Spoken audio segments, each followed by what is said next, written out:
देश निकाला। दूत ने आकर सम्राट को उत्तर दिया, महाराज, आपके आदेशानुसार मैंने संत नरोत्तम से कह दिया था कि सम्राट आपको राज मंदिर में पधारने के लिए बुलाते हैं, पर उन्होंने इसे बिल्कुल अस्वीकार कर दिया। सम्राट संत नरोत्तम को लाने के लिए स्वयं चल दिए।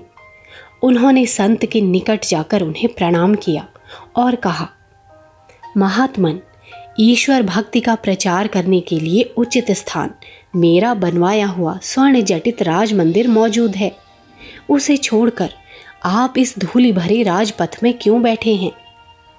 संत नरोत्तम ने अपनी गंभीर और मृदुल वाणी से अमृत बरसाते हुए कहा, राजन, आपके राज मंदिर में इसलिए नहीं जा सकता क्योंकि वहां मेरे भगवान नहीं हैं।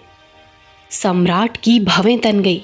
उन्होंने क्रुद्ध होकर कहा, आपको पता नहीं, मैंने विपुल संपत्ति लगाकर वो कलापूर्ण स्वर्ण मंदिर बनवाया है और बड़े भारी यज्ञ अनुष्ठानों के उपरांत भगवान की मूर्ति प्रतिष्ठित की गई है।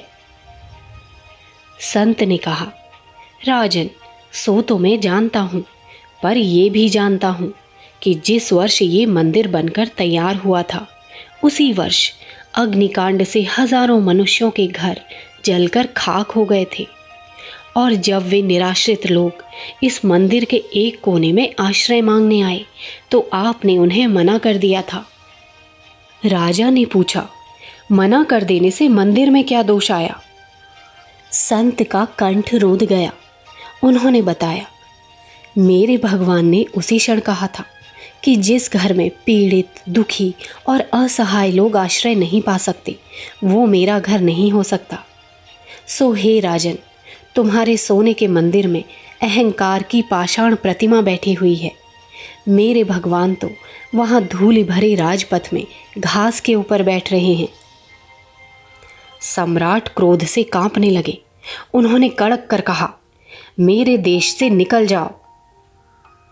संत ने असीम शांति के साथ उत्तर दिया, ठीक है, जिस देश से आपने मेरे भगवान को निकाल दिया है, उससे मुझे भी निकल जाना चाहिए।